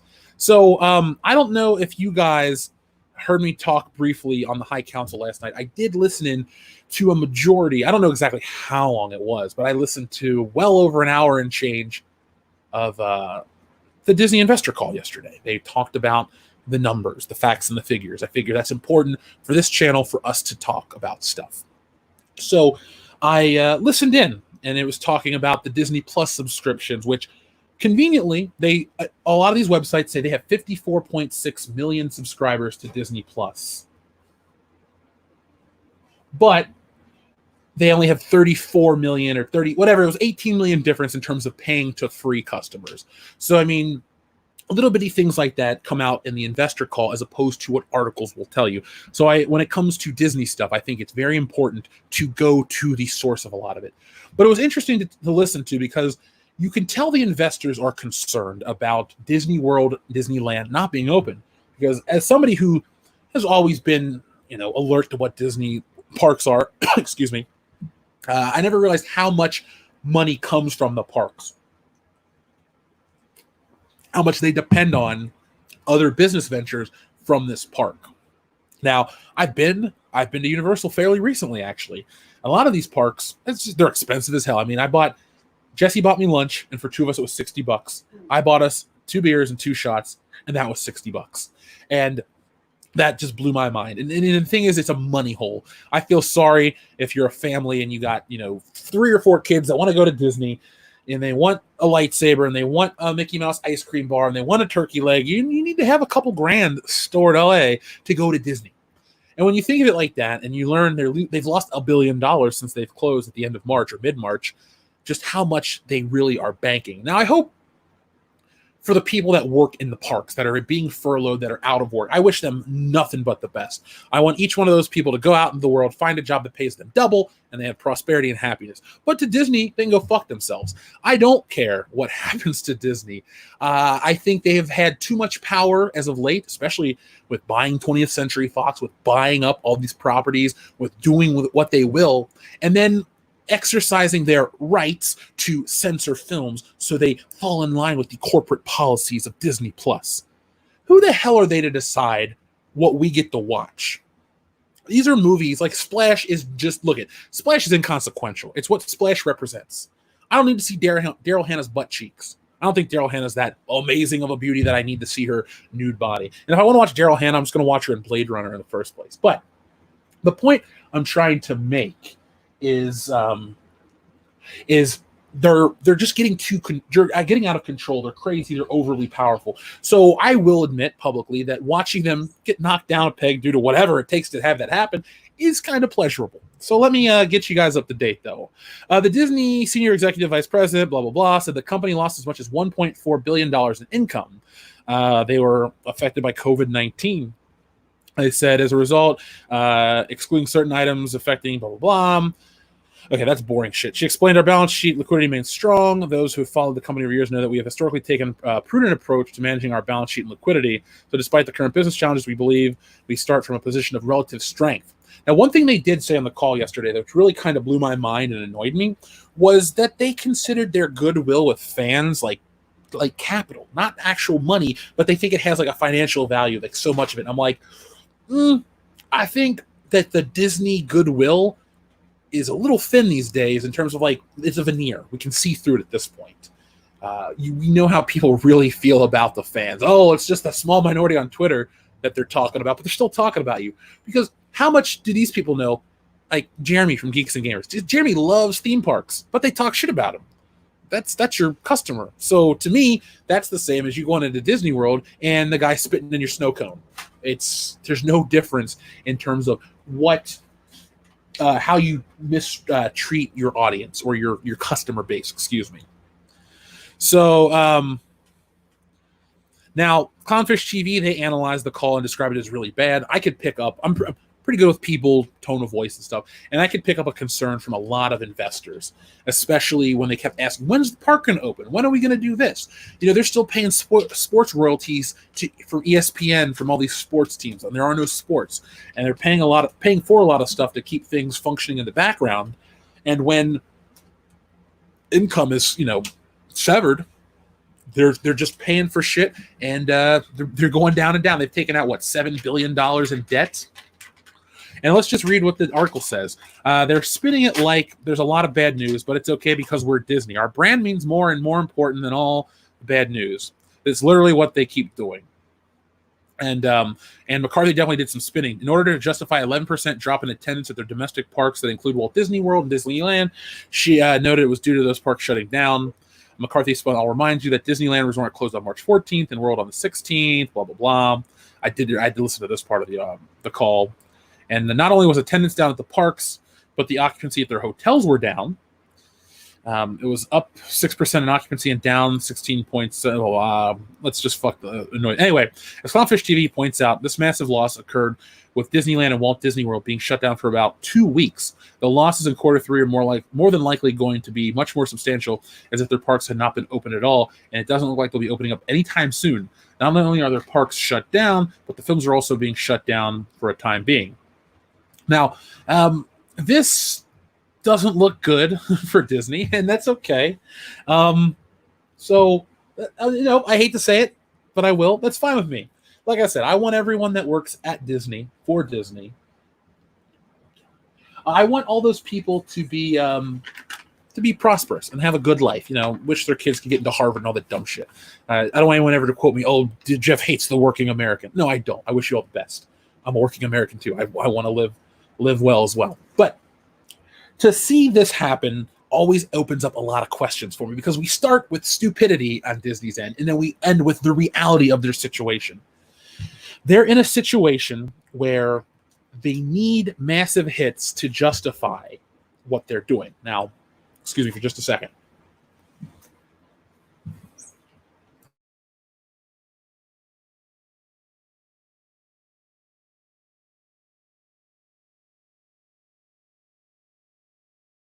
But what I'm trying to get at is, if you look at one of our latest videos, we talk about the profitability of a Star Wars to an Avengers film. And there are a lot of factors that go into it. First off, long-term goodwill with Marvel has reached its zenith. It's over. Not because fans are pissed, but because the story's over. But with Star Wars, over the course of 4 years, we didn't have that same outcome. And for Disney to come back from the brink of extinction, they're going to need more Avengers-level hits. Because Star Wars made $1 billion at the box office, but it grossed them about $386 million when you do the math, which we laid out in the video for you. Excuse me. Now, Marvel, they spent $400 million on that movie, but they netted about $900 million in profit. Again, there are so many factors into the success, but at the end of the day, they need to have success on their hands because they're not going to come back and, be okay with just middling success, especially if they're, let's just play the doom and gloom scenario. Let's say their parks don't open until January. All right. So that is what, 7 months from now? Well, 8 months from now, right? January is technically 8 months from now. January 6th of 2020 is 8 months. If they've lost $1 billion in like 2 weeks or some shit over Disney World not being open, they're going to be royally fucked. And, the buck doesn't, people don't just stop getting paid at the higher up corporate levels. They're still going to get, I know that they're taking pay cuts at the top. They're telling us they're doing all these things. Bob Iger's coming back to save the world. But at the end of all of it, restructuring more so than just corporate restructuring is going to really have to be a point that they want to make. I keep thinking to myself, let's say I just blindly forgive Disney for Star Wars. What are they putting out that I want to consume, what I want to watch? And I go, well, I'm an adult, so I really don't like kids' movies anymore. And people think, well, you still watch The Goonies and The Sandlot. Well, those are just fucking fantastic films that stand the test of time and aren't really kids' films anymore. They're just our films. But I look at something like that Onward or some of the Pixar movies and stuff like that. And I don't have a family yet, so they don't appeal to me. And then I look at Marvel stuff and I go, Black Widow, okay, that looks cool. But some of these ones, like I can skip Inhumans, and I might skip Inhumans. Inhumans could be the first MCU film that I skip. Then we move forward to Disney Plus. I got a year's free. Once that year's up, I don't feel compelled to watch anything else because I love X-Men and I love Spider-Man, but guess what? I can buy them on DVD, either import or American, and I'll get the full show. And and here's the thing, Mandalorian's good, but it might shit the bed. We don't know yet. And I'm sure as hell not going to keep a every month subscription to Disney Plus just to watch The Mandalorian for 8 weeks out of the year. So as somebody who is in that boat with a lot of us in this community, I don't see what I'm going to be doing to give them my money. So let me see what you guys are saying. I just wanted to share that tonight. I thought that was an interesting thing. We'll talk about it briefly on tomorrow night's show. Tomorrow night's show, we're going to be talking about a lot of unique stuff. So there we are. First off, Papa Kensu, we read that one. Thank you very much. Again, I really don't know exactly about the attacking the kid, so I'm sorry that I didn't give you a more elaborate response, but I do thank you very much. And I do think it is bullshit that they decided to harass a kid because, oh, sorry, it was Iron Man's daughter. Now I know what you're talking about. I am so sorry, dude. I don't mean to blow you off. I know exactly what you're talking about. That actress, excuse me. I do remember that story. And it is messed up. I think there are certain things, like, that'd be like me going after the kid that was an Ant-Man 2 or something because I think she had, like, one of her teeth was bigger than the other. So I don't know. I don't even remember what she looks like. But that'd be, to me, it's just really in bad taste to do that. Even let a kid live. It's let her live her life. She was in an Iron Man movie. She got to work with Robert Downey Jr. If anything, just be jealous that you didn't get to do it. Don't make fun of her. Don't attack her. Do that shit. Yeah, it's true. It stems from their own their misery or whatever they don't have or haven't done. So they attack somebody innocent because they just happen to have something they want. Now, somebody in the chat said Baby Yoda has Baby Yoda's way past its expiration date. I will say this. Baby Yoda caught me off guard, and I was with Jessie over Thanksgiving, and her mom was watching The Mandalorian with us, and her mom even goes, "Oh, how cute!" And I agree, Baby Yoda's cute, and the story's been good. But when you make the show about Baby Yoda because it's popular, it's going to become too much. It's like with wrestling. I know a lot of our audience doesn't like wrestling, but just humor me for a minute. The Rock was one of the biggest stars of all time. The show wasn't strictly The Rock and the WWF. It was The Rock either came out in the beginning and cut a promo, which is talking, And then he went back, and there was a whole other show. And then he came back at the end and closed out the show. Same with Stone Cold, same with Hulk Hogan, same with main eventers. What happens is overexposure takes away the hype, the demand, the excitement, the electricity, if you will. And it really ruins it. So for Baby Yoda being cutesy and whatever, there is an expiration date, and I hope that Disney doesn't... I hope Disney goes the way of Baby Groot, where Baby Groot caught everyone's attention at the end of Guardians. They leaned into it heavily with the merchandise, and then by the time we got to Infinity War, Baby Groot's a teenager. So we're over that, and then he'll become Groot eventually, and I'm fine with that. So, Baby Babu Frick. Sloppy Joe's going to rib me. Rib away. I like a good joke. Wrestling died with the Attitude Era. I agree. Like I said, I've been watching wrestling for over 20 years at this point. We're still in the middle of the Attitude Era. It's never been that good ever again. I miss it. It sucks, but it's awesome. At least I got to experience it, but I never get those highs again. Macy Van Dusen, thank you very much. Macy sends in a Hiya Fox emoji. Thank you very much, Macy. Greatly appreciate that. And Jesse's been wearing your shirt a lot, so thank you for that, too. Everyone loves it. R.C. Scott says, screw the movies. We have decades of back issues. We do. And make sure, I try not to be that guy, but if you like anything of the MCU, do me and yourself a favor. Find out where your local comic book shop is and go buy some old back issues. Marvel doesn't see $1. You got to understand something. Marvel makes their money when the people buy the books.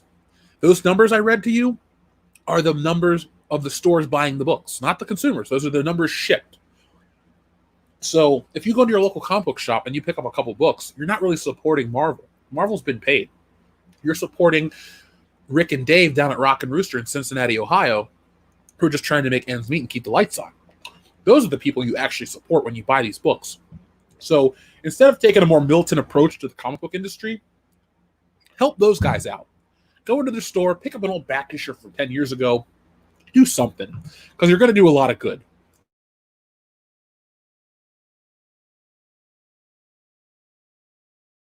Excuse me if I keep cutting out randomly. Allergies are getting the best of me.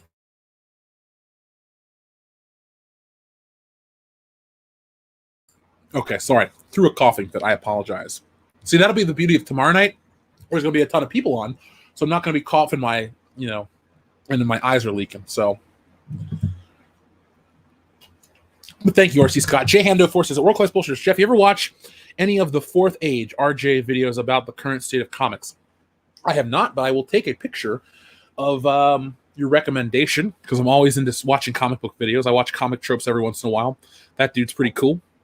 I like his work, but I will check out the Fourth Age because maybe he'll be a good person to interview to talk about the state of comics. I always love a, thing. No, Force User, I'm actually not eating. I had dinner at a normal 5 o'clock time. The only thing I got in front of me is a can of root beer, so try not to cough. But what comics do I recommend you get? Asks Oscar. Well, depending on the character. I mean, I would say go read Spider-Man. And you're like, well, when? I'm one of those people that says start at the beginning. It's going to look different. It's a different time period, but I think the stories are fun. If you can't go back that far, pick up trade paperbacks of specific story arcs. New Avengers was pretty good. I think it's called The Breakout. I liked those ones a lot. I like Civil War, the comic book. There's just so many. It's really hard to tell you because I read by era or artist. I know a lot of people go by writer, but go pick up some 80s back issues of Spider-Man. Go read anything Frank Miller, Daredevil. Go read Batman. Batman Year One. That's my favorite Batman story. Dark Knight Returns is a great story. There's so many good ones out there. One thing I will say, when you hear a lot of people talk about specific comic book stories, a lot of those tend to be damn good. So if you hear like 20 people say, oh, you need to read Death in the Family or something, pretty good story. Or Court of Owls. I recommend Court of Owls. If you want something more modern, there you go. No, Hammond of Texas, I'm not smoking marijuana at all. I'm sitting. You know what? I'm going to show everybody what I'm doing right now because everyone keeps asking what I'm doing. You're wearing a shirt. I'm wearing a shirt. Let's see. Where am I at? Let's see. We'll hide this for a second. I'm drinking this can of root beer and I'm coughing. No smoke. There you go. So back to what the audience was saying, or what I was saying. I do recommend some of the bigger hits in terms of comics. I don't know what Captain America books to recommend. I've been reading Avengers versus X-Men as of late. That's a fun book. It's 2012 or 2011 when the book came out, so it's going to be a little weird, some of the X-Men designs, but overall, it's a quality story, and I liked it then, and I like it now. Joey Bryant says, Maximum Carnage, F those Umbrella guys. Are those the people that you fight in the game? Because that game was hard. As a kid, I never got that far into it. I only got maybe 2 or 3 levels in. Because that was the kind of game where you get so far, you die, you restart the game. Talk about quick saves. I would have loved a quick save game as a kid. I would have beat every game I ever bought. Because I was one of those kids, I would get so invested, and you'd get to almost the end, and there was no password, and it's game over, no continues. And, I'm 5 years old. I have no attention span back then. And I got disheartened. Thankfully, as a kid, I found a book that had all the Power Rangers passwords for the Super Nintendo, and I played the fuck out of that game. That was my jam. Generic Edgelord, thank you very much. I don't think I've heard from you for a while, so what's up, man? Avengers Earth's Mightiest Heroes was awesome. Yes, it was awesome. Jesse has watched me watch that cartoon quite a bit lately. It is, to me, the best Marvel world ever represented, including the MCU, because the MCU was always dictated by copyright and royalty, copyrights, and who holds this and who holds that right. That show had everybody except X-Men characters, which they are missing. But we're talking the Fantastic Four. They would talk about Reed Richards. They would show the Fantastic Four. They had all these characters from the get-go. They have Black Panther and all this stuff. So, by the way, for those asking, yes, I'm going to go to Horror Hound in Indianapolis. I don't know if the Cincinnati one's been canceled. I got to find out. The thing is, it's supposed to be in 20 days, but they haven't updated anything. So I got to look into that because they just re-upped the stay-at-home orders from for Ohio. So I guarantee if they have a Horror Hound in Indianapolis, I will be there. That is not there's no doubt about that. The guys are aching to go to Horror Hound, but it just depends. But yes, Generic Edgelord, that was a fantastic cartoon, and I absolutely love it. Let's see. What else do we have? Our friend Yakase, thank you very much. He says, I can't be contained. Tell that to Rogue.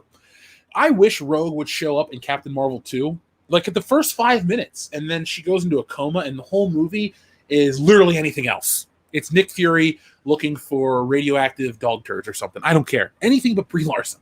That would be fun. Let's see. Is that Chevite Shea?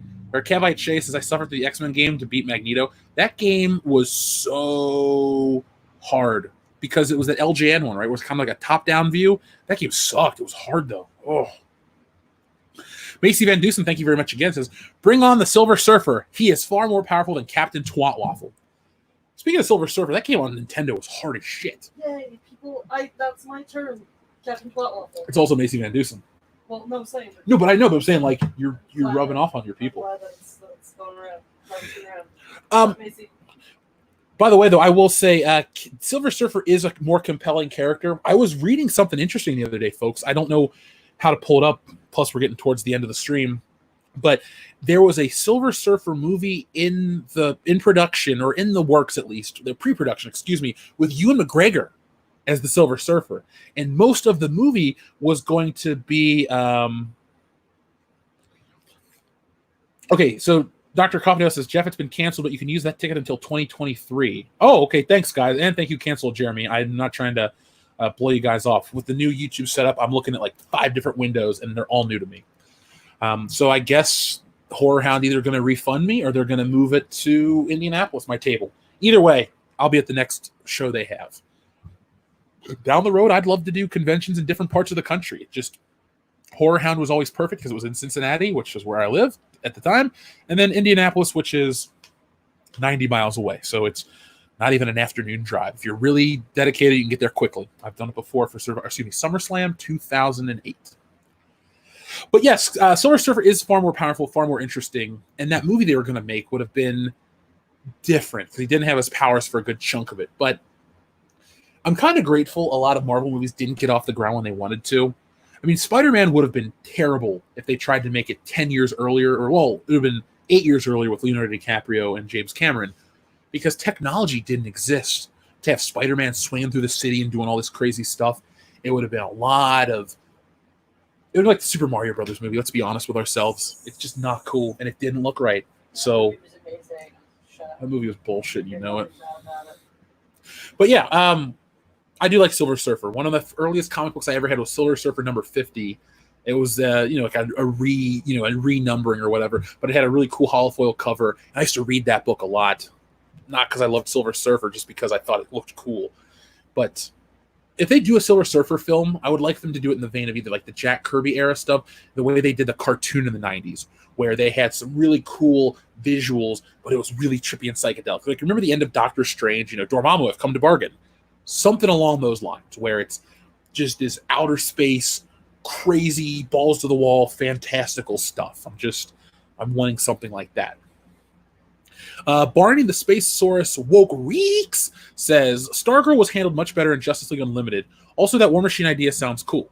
Well, thank you very much, Barney. I don't really write like my ideas down and go, oh, they should do this, and come up with more of a thought out thing. I just came up with it off the top of my head. But I enjoy, having a little fun, and I would definitely love to watch that. With Stargirl, I don't really remember her in JLU. I watched JLU every episode, but it's just, it's been such a long time. It was on Netflix for a couple years, and I have the first season of the regular Justice League on Blu-ray, and I would watch that a bunch because I would just pop it on and draw. But I'll have to go back and check it out. JLU was a really good show.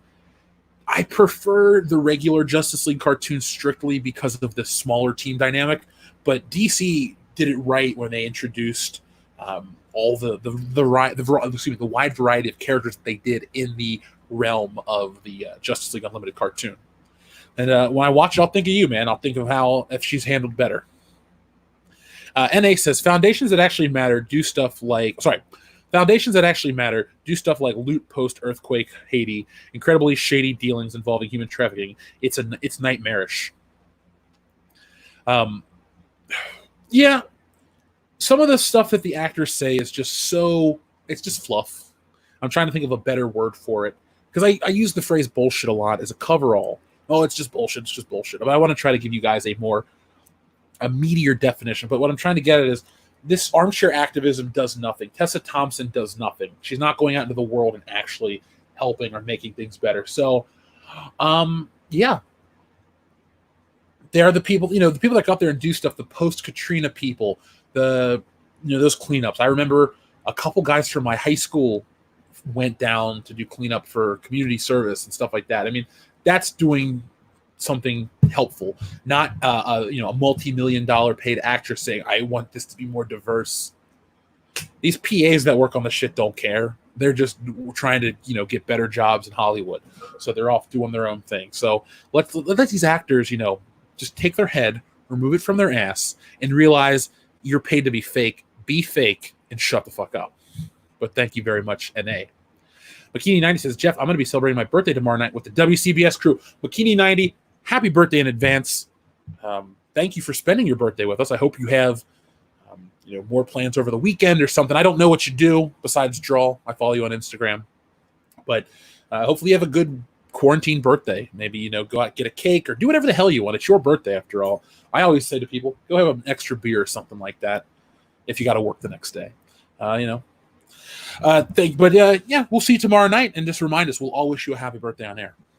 Dr. Coffnail says he'll be named Caleb or Cal for short. See how I snuck that in there? You love Superman. I dig it.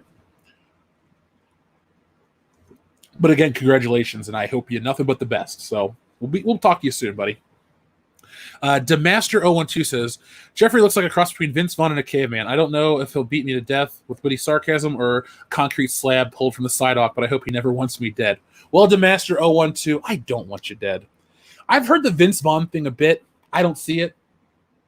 I hear Andre the Giant. Again, I don't see that one. But I'm okay with it. I'm not going to beat up anybody over something like that. Maybe I'll slay with some witty sarcasm. Thank you for having that much faith in the sarcasm I put out there. But that's cool. One day I'll meet Vince Vaughn. I'll take a photo next to him and say, everyone says I look like you. I don't think so. Can I take a photo with you to prove everyone wrong? Hopefully he's cool and he just laughs. Macy Van Dusen says, good night all with a live long and prosper emoji. Thank you very much, Macy. 007 Cloud says, played the S out of Maximum Carnage as a kid. If they ever did a Streets of Rage 4 style game, like a Maximum Carnage with updated graphics, see, that's another thing I would do. If Jeff could control the merchandise coming out of these companies, you would have an X-Men side scroller you'd have a re-release and a remaster of the original arcade game from the 90s. You would also have a 90s themed, 90s skinned like Jim Lee X-Men the Animated Series game. We would get Ron Wasserman back to do music. It would be all original score in the vein of the cartoon. We'd get as many of the voice actors that are still alive to come back and voice the roles. Side-scrolling adventure, fun, maybe platforming, maybe not, because we want it to be like a 6-person experience, because an X-Men game has to be about the team, not the lone adventure. But we get them all back, and it'd be fun, and hopefully we do like 5 of them. DLC would only be for more levels. You'd have a roster of X-Men.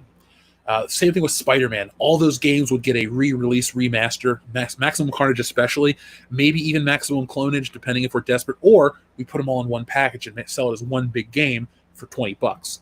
But yeah, that's the kind of shit I want to see, because it was fun, and I have great memories with that stuff, and I think a lot of people do too. And everybody's into these independent, smaller budget games these days, so the visuals on a PS4, if it's if it's HD, that's all it's got to do is be crystal clear. It doesn't have to be Sony's PS4 Spider-Man. It could be something else. Beth the Goose says, love you guys. Hope Jesse is doing okay. Jesse, you doing okay? Yeah. All right, Beth, thank you very much. She'll be back tomorrow night with Mary Mayhem, and you guys can talk about wieners and all that stuff. And tomorrow night on the podcast, I'm going to pop the Indiana Jones Mad Libs cherry, and then we'll be playing those on Mindless Entertainment each week. Head Case Laboratory, thank you very much for your super chat. No message, but you're greatly appreciated.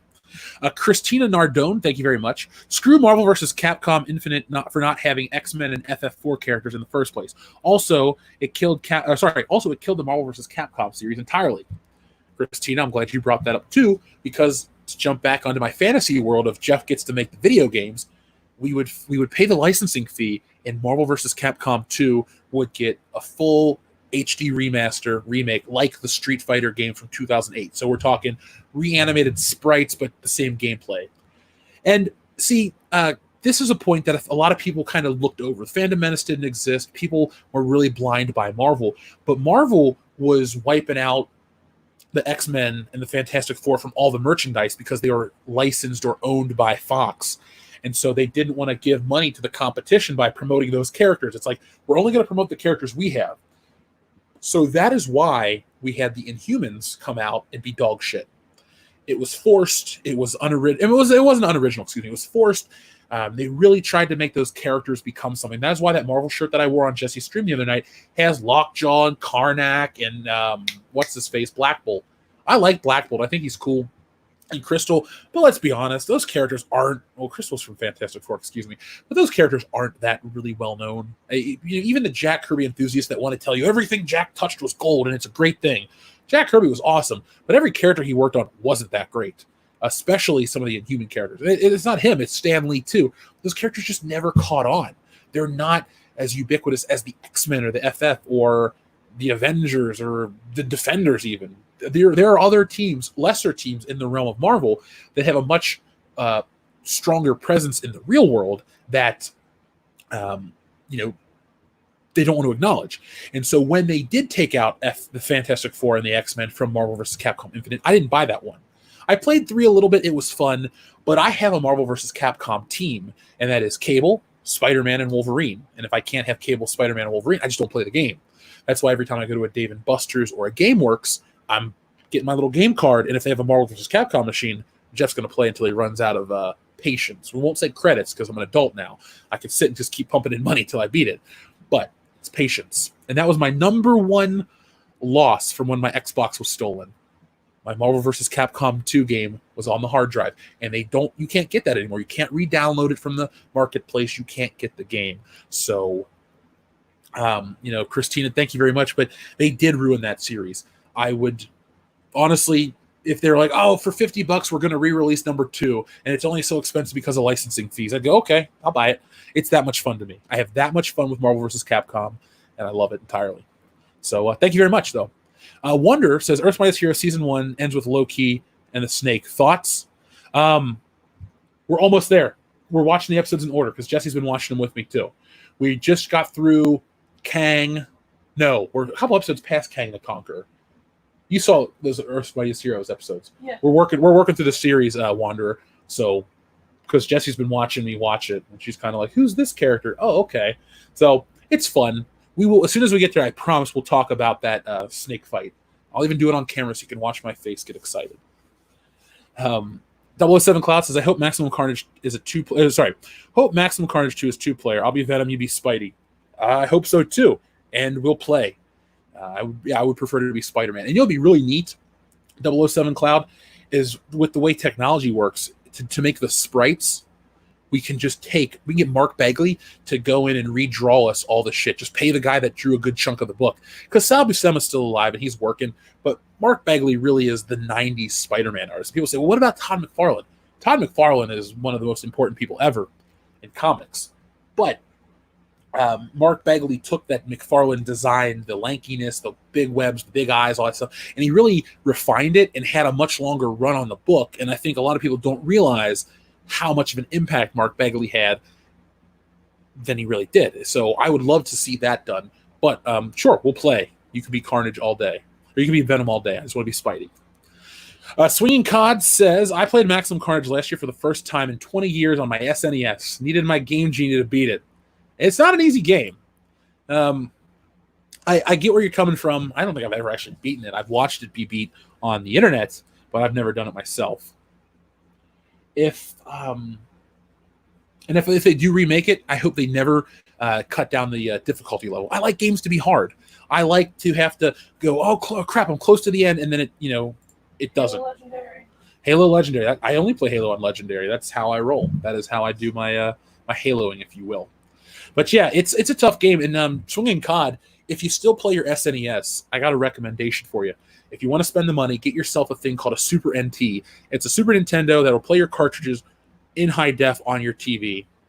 They basically just wire it to run through HDMI. So I don't know if it upscales to 1080p, but the way it does it, it's the best picture that you can get out of a Super Nintendo. So check it out. I think it's amazing. And then finally, our last message tonight comes from our friend Headcase Laboratory that says, when was Captain Marvel popular? I thought it was the 90s X-Men TV. It was in the Captain Marvel was never part of. She was on like maybe 1 or 2 episodes because Rogue has the flashback after she runs into Mystique or something, and they show Carol Danvers in the hospital. But she wasn't popular. I mean, Carol Danvers wasn't a household name. I always knew her as Miss Marvel, and she had that really... Look, I'm going to show this picture in closing. Captain Marvel, a.k.a. Miss Marvel, a.k.a. Carol Danvers, actually had a really cool costume back in the day. But it's not... the thing is, and this is a good way to close it out, it's all about appeasing, and doing the right thing, having the right mindset. So I'm going to show you guys this image.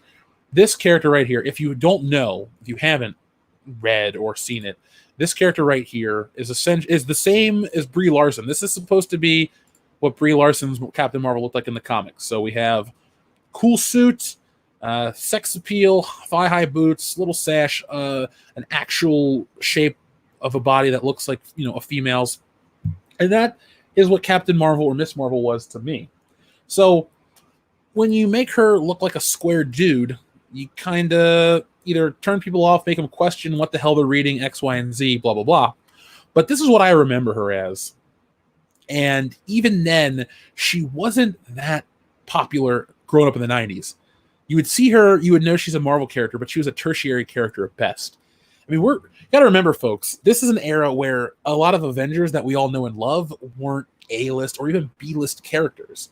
This was such a different era as a Marvel fan that characters that are popular nowadays, characters that are popular then are jokes nowadays. Like, people may talk about Bishop every once in a while. If you know who Bishop is, awesome. If you don't, there's nothing wrong with that. But back then, Bishop was a big deal. You still have your holdovers like a Gambit, who was really popular, but still popular with like the 90s kids that grew up. But you don't have the playing field's really shifted. Only a few elite players hold the same status. And back then, Iron Man was a joke. That's the thing I love to talk about the most with people is like Iron Man had a B-list cartoon, a B-list toy line, and a C-list video game on the PlayStation with Exo Manowar. Fun stuff, but never the household name that Robert Downey Jr. really elevated it to be. And I mean, we got to give him credit. Everyone goes, Kevin Feige, Kevin Feige. Yes, Kevin Feige was a man with a vision, and I do respect that vision. But Robert Downey Jr.'s charisma and also his dedication to come back on the other side of, all the stuff that he had faced, the adversity, the drug charges, the jail time, all this stuff. Dude really made a comeback, cleaned his life up, became inspirational, and he hasn't really lost sight of that. One of the coolest things he's ever done, in my opinion at least, was a few years ago when they had the video of him dressed up as he was Tony Stark, and he gave that kid the prosthetic arm that looked like Iron Man. I thought that was fucking cool. You want to talk about actors doing good in the world?